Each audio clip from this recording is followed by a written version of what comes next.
Ilang kalsada raw ho sa Mandaluyong, abay baha pa rin. Ilan pang estero, abay malapit na rin daw hong umapaw. Pero di ba pag sumilip nga tayo sa bintana ngayon, partner, medyo liwanag Oo. na. Dito ho sa Mandaluyong, Pasig, umaambon pa rin, partner. Pero nakikita na ho natin yung yung skyline. Di gaya kahapon tsaka kaninang umaga na parang zero visibility Diba? talaga. Oo, medyo umukay ng konti ang Okay ng panahon. konti, di ba? Alamin ho natin, kumustahin natin dyan sa may Manda. Brigada Ann Cortez, i-brigada mo. Brigada Live Report.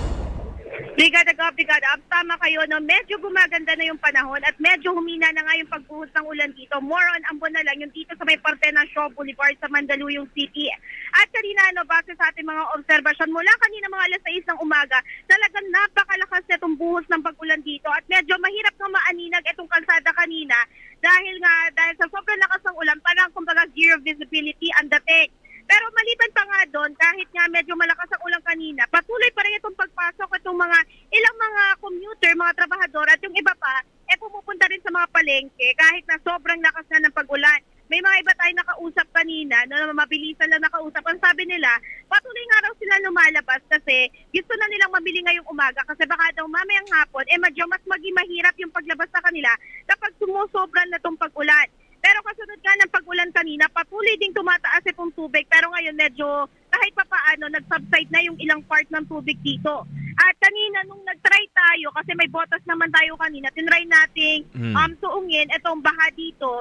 Kanina, bandang mga patuhod siya. Pero ngayon tinry natin, before tayong pumasok ngayon, medyo bumaba na siya, hindi na siya patuhod. Parang medyo taas na lang siya ng ankle. Pero medyo mataas-taas pa rin ang kaunti kung lilipat ka ng daan. Pero maliban dyan, kanina mga around 7:45 a.m., naglabas nga ng weather video report itong Mandaluyong DRMO para nga magbigay paalala dito sa mga taga Mandaluyong na manatili na lang sa bahay kung maaari kasi nga daw para iwas din sa sakit at syempre pinaalalahanan din nila na huwag susuong dito sa tubig lalo na kung wala naman din mga botas at kung pwede namang hindi sumuong kasi para iwas leptospirosis. At as of now, based dito sa latest update na inilabas na flash flood warning ng Mandaluyong City and DRMO, ang sabi nila, itong mismo mga tubig around dito sa Mandaluyong City ay nandito sa Code A, Code B, and Code C. Pero ano nga ba itong mga code na ito? Ibig sabihin ng Code A, Brigada Gap and Brigada, sa mga kabrigada natin na hindi masyadong familiar, pag sinabi po natin Code A itong tubig, ibig sabihin ng tubig ay from ground to ankle, ang taas ng tubig. Pag Code B naman ng tubig ay from ground hanggang sa knee o hanggang sa tuhod. At kapag Code C na, ito na yung medyo pataas na ng pataas yung tubig, from ground to waist na so mga 3 feet na ang taas.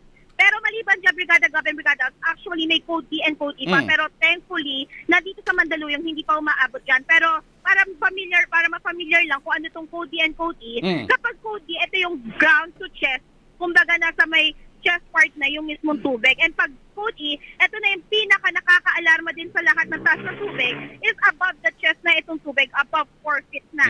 At ngayon, base dun sa mga ibinigay nga, itong mismong Code dito is Code A to Code C pa. So itong mga kabilang sa Code A, dito sa Mandaluyong, is yung sa Barangay Mabini J. Rizal, yung Nanirahan, yung Villarica, Barangay Villarica, as well as dito sa Barangay New Sanica naman, ito naman is nasa Code B naman.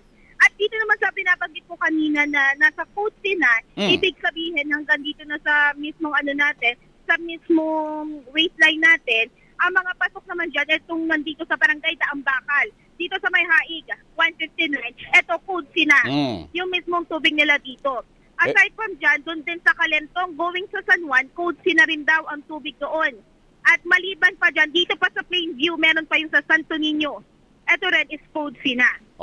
Brigadaan, may mga description ka dyan, Code C, Code B na yan, na hanggang tuhod, hanggang chest, yung tubig. Ano bang height reference niyan? Kasi nga, iba yung hanggang tuhod na, na tubig ng isang 3 years old, ng 5 years old. Ano bang height reference niyan? Yung standard ba na 5 feet?